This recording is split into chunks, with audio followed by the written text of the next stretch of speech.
You today regarding injuries, transfers. Obviously, we are less than 24 hours away till the transfer window opening. The silly season is about to be upon us.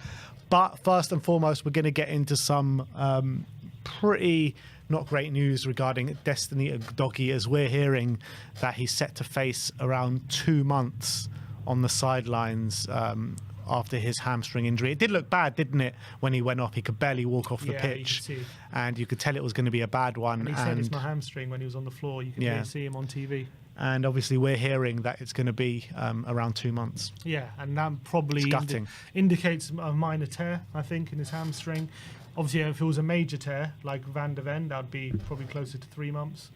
Although, what was Van der Ven, 2 months or 3 months last year? It was 3. Yeah, so it's gutting for him.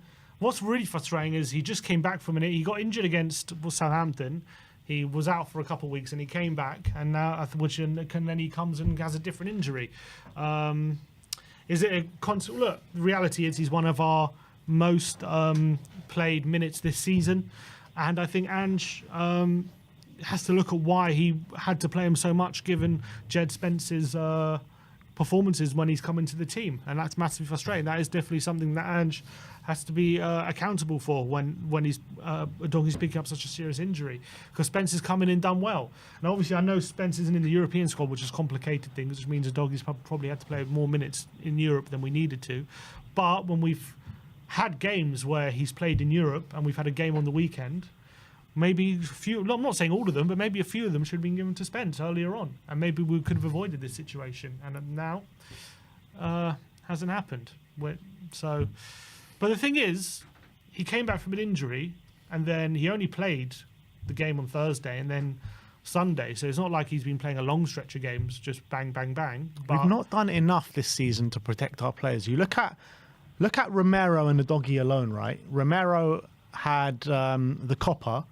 He had about 2 or 3 weeks off, and then half a game against Bayern Munich in pre-season, and goes straight into the first game of the season. He's playing every single minute.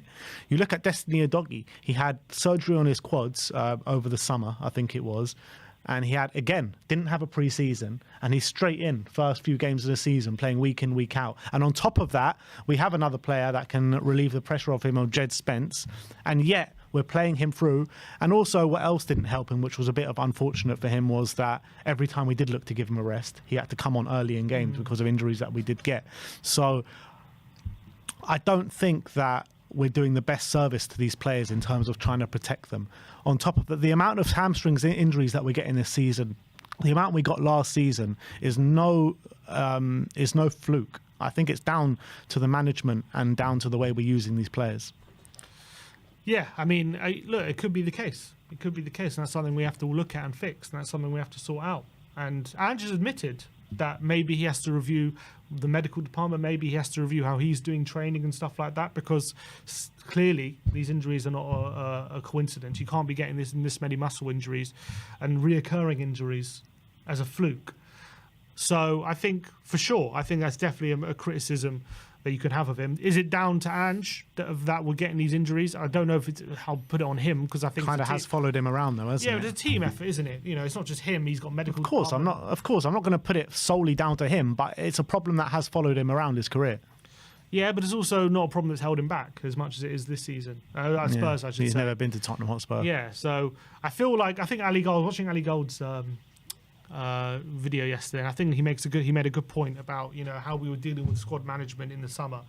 He said, I feel like Spurs planned for the best case scenario and didn't prepare for the worst case scenario. Isn't that what we always do? And at Tottenham, it always turns out to be the worst case scenario. That's how it usually ends up here. So don't you remember we said it the last season when we got rid of Davinson Sanchez after the window closed? We're like, yeah, we don't want Davinson Sanchez here, but you need to bring in a replacement. You can't get rid of him after the window. Yeah, exactly. Yeah. And alas, what happens? All of our centre-backs go down. Literally within a few games. Yeah. And then this season, when the announcement of the squad gets announced, we're like, how can you go without a backup left-back? And alas, we get all these injuries again.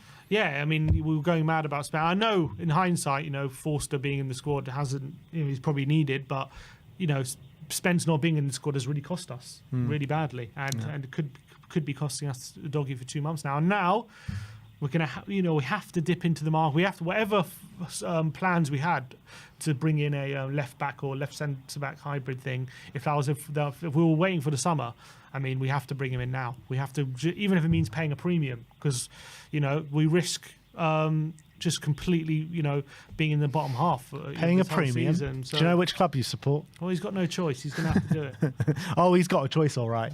True. Let's talk about these transfer plans then. Tom Allnut says at least one left-sided defender to cover Van de Ven and Udogie is the priority for Spurs in January. A premium winger and a proper defensive midfielder are also in need of being added at Tottenham, but both are more likely to be brought in the summer when the market is more ripe with quality to acquire. And Paul O'Keefe says that Spurs are looking to add a goalkeeper, centre-back, centre-forward and winger positions this window.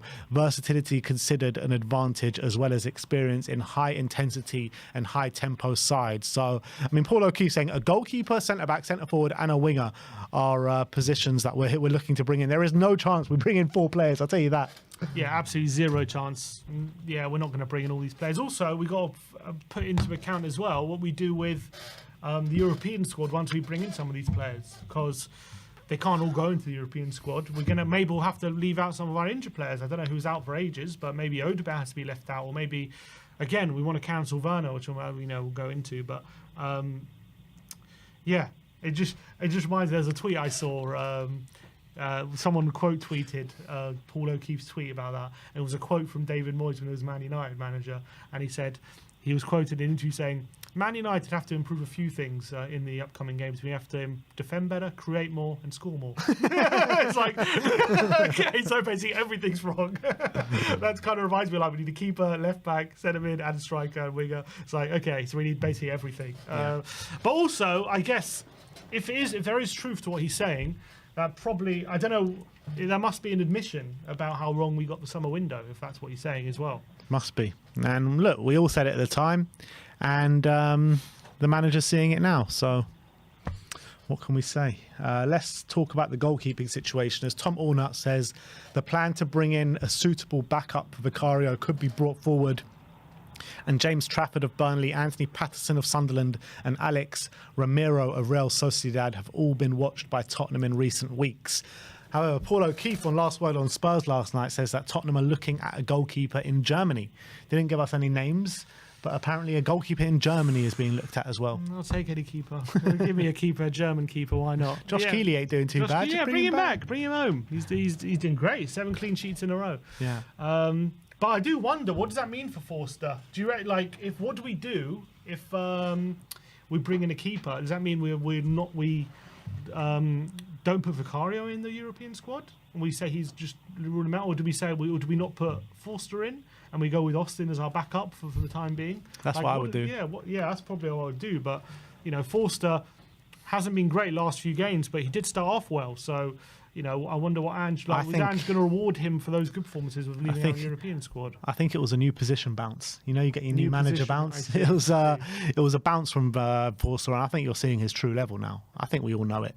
And if you're going to bring in a new keeper, you have to keep Vicario in the squad, because if we do have ambitions and we do get to the latter stages past March, you're going to want Vicario in goal, aren't you? Yeah, of course. So you can't leave Vicario out. So look, it's going to be interesting. That's the thing. We need so much, but once we do this business, or if we do, we've got a lot of interesting decisions about leaving certain players out of certain things. There's going to be some hard decisions to be made.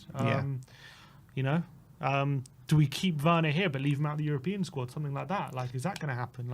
It's going to be interesting. Well, we've got some updates coming on Timo Werner in a minute, but let's get into the defender situation next, as the Mail reporting that Tottenham have been offered the chance to sign Ben Godfrey but have no interest in pursuing him. Ko Itakura of Borussia Mönchengladbach is a name that has been floated about as a defender they might pursue. I like Itakura. I think we've been linked to him a few times. Can play left back and left centre back as well. So I think he's one. I think in terms of he's good at playing out the back as well.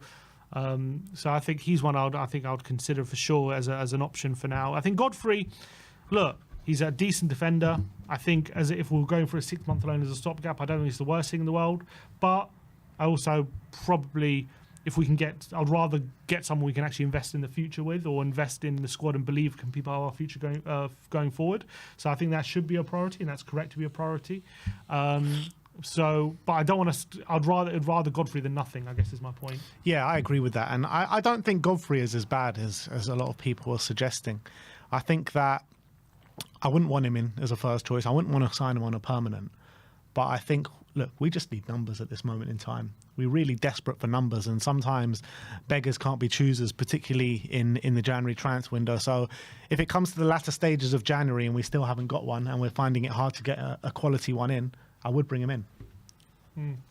Next up, let's talk about Kolo Muani and Jack Grealish. As Tom Allnut says, it remains to be seen whether Daniel Levy or Johan Lang will be tempted into an optimistic move for players like Jack Grealish and Randall Kolo Muani, who have previously flashed big potential and have been linked with Spurs in recent days. And Football.London, I'm not sure if it's Guest or Ali Gold, says it's rumoured that any interest for Tottenham in Jack Grealish would be a contingent on Manchester City being willing to pay a good portion of his wages, which are rumoured to be around 300 grand a week as part of a loan agreement. Newcastle, who've also been linked to Grealish, will fall into the same category in terms of their interest as well, which is no surprise that to me either. Yeah, I also think, especially when it comes to Grealish, or even like, let's say we wanted to go to Rashford or something, those deals would only ever get done on deadline day.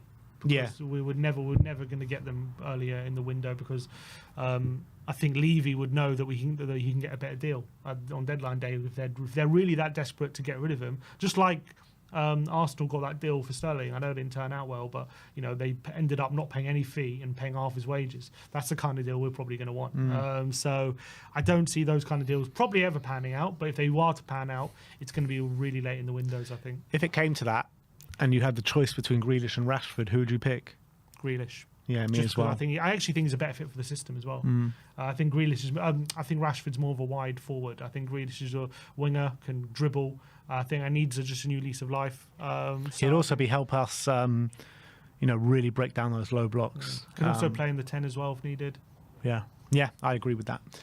Mail are reporting as well that Tottenham have interest in PSV Eindhoven playmaker Malik Tillman, but a deal could prove to be difficult to complete in January, given that he's an important player for the Dutch side.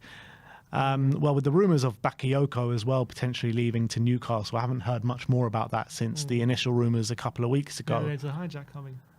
Let's hope so, but I would like to see Tillman. I think Tillman's a good player. He's done well in the Champions League as well. Scored some banging goals in the Champions League. I've seen 100%. I would like him. Again, I don't think midfield, like if we come away from this window and all we signed is midfielder, like what have we really helped? I know it's probably helped, but it's not really going to improve our situation getting another midfielder in, as much as it will improve the midfield a bit. Midfield is probably the one area where we're actually got some depth at the moment, so that's not where the urgency is, as much as there is a need for improvements, but I don't see the urgency right now. But if he comes, I'm not going to say no. I just Can't he play on the wing as well? I don't think, can he? Malik Tillman, I thought he could. Maybe. I don't think he's quite a winger though. Next one we're going to talk about is Tyreek Mitchell of Crystal Palace, caught offside, saying Arsenal and Tottenham are set to battle each other in the race to sign Crystal Palace left-back Tyreek Mitchell. Caught offside. Yeah, Graham Bailey says that Tottenham are considering making a move for Crystal Palace defender Tyreek Mitchell on a free transfer in the summer, because he is out of contract in the summer. Smells like a Levy deal. Yeah, you know what I mean? And so you could probably get him for a good price in January if he's not going to sign that deal. I would take him. I mean, he is another wing back that we're maybe asking not to be a wing back. That is also true, but I think he's a really good player. I like him. He would have to learn the system. It's very different to how he was playing for Palace. I think he is a good player. He's also a young English player. I don't not like him, but again, I probably think we're only signing him because he's cheap and English player. Yeah, not because he's the best fit for. But he is a good, system. very good player. Yeah, I'm not saying he's not a good player. Didn't he just recently get called up for England as well? Potentially. I mean, are Arsenal really going to go for him? They've got like Timber, they've got Calafiori. I don't see them going for him. Yeah, I think Zinchenko might be on his way out. So maybe it's a replacement for him. But I think he's a very good player. Let's talk about Timo now, because Bild are reporting that the message from RB Leipzig is clear. Timo will not return to the club in January, Werner could be one of Leipzig's highest paid players if the loan was to be cut short, and the club have no interest in paying that sort of salary to a player who does not have a place in the club's plans. Leipzig are already resigned to the fact that Tottenham will not sign Timo permanently, even if he is to see out the season with the North London club. Yeah. That tells you everything you need to know. Can't we just cancel the contract? Just do it somehow. How can we... we can't even cancel it if we want to. Like, what idiot that did this deal doesn't put a break clause in January? Well, just look. We're going to have... Look, The amount of wages that we're paying. Like, what idiot doesn't do a break clause? Stupid. We should just be ruthless, leave him out all the squads and be done with him. But we're not going to do it because we're paying his wages, and if he's here, we'll be forced to use him. And Ange agreed it, so he has to take responsibility for having him here. And clearly, I think even Ange is getting frustrated with him. I think that's clear. Yeah, very clear. See. But look, we said it at the time, it's going to hurt us having him here. It's going to hold us back. And it's massively holding us back now at this point. It's really costing us. It's costing us the space in the squad. It's costing us whenever he's on the pitch. He's just not doing anywhere near enough at the moment. So it's frustrating, but I don't know. I don't see the club doing what's required in this situation, which is just to leave him out of everything. Forget the money you're paying him. Leave him out of all the squads and just sign someone who can play that position you can trust. But we're not going to do that because we're paying him money, so we're going to use him, and so he's going to be in the squads. Ali Gold talking about Sergio Reguilon. He says, in regards to Sergio's future, Spurs are looking at potentially adding a new left back in January, and Reguilon's contract situation means the club would likely take any offer that arrives for him in January, leaving it in the hands of the Spaniard to decide whether he likes any of the propositions offered to him or not. Well, Udogie's injury, does that change anything? Well, it depends if we... Well, he's saying we're in the market for a left back, so I don't know if it does, because we need to... If we don't bring in a left back? Well, then we have to keep him, surely. Because if Spence gets injured. I mean, Reguilon should be seeing more minutes and probably should have seen more minutes this season. I know that Ange doesn't see him in his plans, but when you've got a squad as thin as ours, especially in the positions that we're thin in, you've got to use him, surely. Yeah, I mean... Probably. I mean, I would say probably not. Just Spence should have seen more minutes. That's reality. And Spence should be able to cover that. But he didn't trust Spence either, so that's even more frustrating. So, look, I'm not angry that he's not using Reguilon at the moment. I'm not that bothered about him, but it's just frustrating that we've got overused left backs and we've got two players who can play that position in the squad who just haven't been looked at, and now we've got our best left back injured for 2 months. So that is definitely a frustration for sure. He's been used as a training comb pretty much for pretty much all season. Travel to Europe when he's not in the squad. Yeah, it's madness. Just because we're short in numbers in training. Yeah. Let's talk about Will Lankshear. He says, Alistair Gold says, there is lots of interest in Will Lankshear, with some clubs even ready to see if they could sign him permanently, but Tottenham's injury problems mean that any move coming to fruition would be difficult. Again, a player that probably should have seen more minutes than he has. Especially since Richarlison's been out. I guess it's been the whole season, but especially lately when it's been game every so often, just to give Solanke a bit of a breather. Just take him off. I guess reality is when we're chasing a game, he's just felt like he's better off having a tired Solanke than sub him off for Lankshear. And I understand that as well, but we've never been able to just give him a breather when we're winning, like just take him off. Yeah, but I'm sorry, if you make the decision to keep him around, then bloody hell use him. Like, what's the point of keeping him around just to warm the bench? That's all he's done. He got his start against Galatasaray, got a goal, albeit he did get sent off in that game, but he got his goal in a hostile place like Galatasaray, and it's not like he's stunk. He was terrible against Ferencváros either. 100%. So, whenever he's played, he hasn't set the world alight, but he's been a competent player. Yeah. So bring him on when we're chasing a game, relieve the pressure of Dom Solanke. You can even play them both together, but use him if you've got him. We're talking about fatigue and tired legs and all this stuff way too often when we've got some of these players who haven't kicked the ball hardly. Yeah. That's fair enough. That's a fair comment. Not to say that, would we have gotten better results necessarily if we use these players. If you never try, you never know. That's also true. But, and is also trying to get the results as well, as much as he's wanting to, relieve players of these fatigue issues. But yeah, I think it's a good point. But I also think if you're going to be used as much as he has been, then send him on loan. There's no point in being here. Yeah. Let's talk about Donnelly and Keeley now, who are really making waves in Leyton Orient lately. Alistair Gold says there is more loan interest in Donnelly and Keeley from clubs further up the pyramid than Leyton Orient, leaving Spurs with a big decision to make. Given that both have now really settled in at Orient, you can argue that disrupting that flow would be bad for their development. And I kind of agree with that. Because they're really in their groove now, aren't they? Donnelly is key to that Leyton Orient side. He's playing in the 10. He's flourishing. Josh Keeley has just broken a Leyton Orient record with 7 clean sheets in a row. I mean, just keep them there for another 6 months, I say. Yeah, I agree. Don't want to disrupt that. Imagine Donnelly disrupts it and then has like a Scarlett-esque loan where he's not on the bench, he's not playing. Like, they don't want to risk that. There's no point. There's no need to risk it. Yeah, maybe they can get some championship loans, but I think the development will play playing week in, week out. The confidence they're going to get by playing as well as they are at the moment, it's just going to help them a lot more than going on another loan deal, in my opinion. And look, yeah, they could go on another loan deal in the Championship and smash it out, but and try themselves at a new level. But as well, especially for Donnelly, he's only just started smashing it, like for the last month or so. Yeah, exactly. So I don't think he should run before he finishes walking, I guess. Yeah, I agree.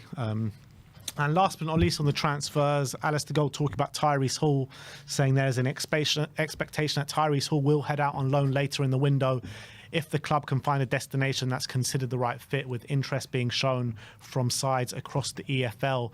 And I think he needs a loan because you're looking at the under 21s this season. They're not really doing that great. And he's like been a standout week in, week out, whether he's played in the 9. He's more or less played in the false 9 pretty much all season. People said he was a 6. Yeah, I mean, he's very versatile in that. Last year he was playing as a 6. This year he's playing as a false 9, which is madness. But he's scoring, isn't he? He's scoring as well. So he's doing really well. So I would like to see him go on loan. Yeah, I think a lot of people talking about him last season. Obviously, we saw him in that postseason match briefly against Newcastle, and he did look quite good. Everyone expected him to go on loan. There's even suggestions he could be an option for us, but clearly he hasn't turned out that way so far. So definitely needs a loan. I'd love to see. And look at how Abbott's doing at the moment for Notts County. He's a midfielder that's gone on loan. Obviously Donnelly and Keeley, got some good players. Really Apparently Matthew Craig, I can't remember where he's at. Apparently he's doing really well as well. Matthew Craig, was it? I can't remember, Port Vale or something. I can't remember exactly where he's at, but he's having a really good loan as well. All our loanies seem to be doing very well at the moment. I'm trying to think of a loanee that's not doing well. Yeah, the only one. Valise. Valise is not doing well at all. Yeah, really not going well. Is he even playing? Not really. They gave him the number 9 as well. He scored a hat. He scored a hat trick against some part timers in the cup. That was and he also scored a last minute winner against someone. Yeah, and he hasn't scored in the league since. Poor guy. I'm trying to. Yeah, I think all our Scarlett's goals were dried up a bit, but he was going for a purple patch. Solomon's really turning on all of a sudden for Leeds. Should we take Solomon back? Should we take Solomon back? I'd rather just sign someone else, to be honest. But he is doing well. But again, it's only in the past month or so. Yeah. And he also gets injured a lot. The thing is with Solomon, though, he was recovering from a long injury. It was always going to take him time. Yeah, but I don't want to risk another. And it seems like he's found. It does seem like he's found his feet again. But I don't want to. We'll just. I mean, I guess you could say with any player, but I just feel like we'll bring him back and he'll get injured again. Yeah, probably. But I think give him another 6 months. Let him just continue to play. All right, and last but not least, Henry Winter yesterday gave us that there's going to be some changes to VAR that's going to be implemented in the semi-final of the Carabao Cup. He says referees to announce decisions in stadium after any visit to the VAR pitchside monitors during the Carabao Cup semi-finals. The practice, a first in English football, will be trialled initially in both legs of the forthcoming Arsenal, Newcastle, Tottenham, Liverpool ties. Significant development. This is about humanising the decision-making process and showing respect to match-going fans as they do in cricket and rugby. And he says the pressure will be then on to adopt the practice in Premier League. In-stadium announcement in the EFL semis will be made by referees upon the conclusion of factual matters such as accidental handball by a goal scorer or offside offences where the attacker touches the ball. The PGMOL add that the trial forms part of a broader commitment to transparency, including providing greater clarity and understanding around key decisions. refs been preparing for some time for the possibility of in-stadium announcements at training camps and in match-related exercises in grounds. I mean, what changes upon there? Just announcing it verbally on the pitch. That doesn't sound like a major change. They should just do. It's a simple fix. If you want that, you just do what they do in cricket. When they have an appeal on cricket, they put it on the big screen, and basically, essentially, what they do is you'll see the umpire going through the assistant umpire, video umpire on screen. You'll see it live a lot of the time. You'll hear it even go through his process. But England, you see it on TV sometimes, the VAR look at things, but you'll see it on TV, but on screen it'll just say VAR check. So just put the VAR, what they're seeing, just put basically what you see on TV on the big screen. Just do that, and then it sorts it out. You don't need all this rubbish. I thought that was the plan to do that anyway. I thought they were supposed to be doing that. No, what they've done is, the only thing they do is after a decision is made, they'll show a very quick clip of why the decision was overturned, and blink it, you'll miss it. It's like 2 seconds. Because they know if they did that in football, they'll get pelters week in, week out. That's the reality. I guess, but that's the optimal way of transparency. All this, like the referee announcing, I don't care. I don't need to hear the referee say, "We've given a penalty for handball." What's that going to change? Yeah. Who cares? Yeah, very true. But yeah, that is the Tottenham update for today. Let me know your thoughts in the comments section below.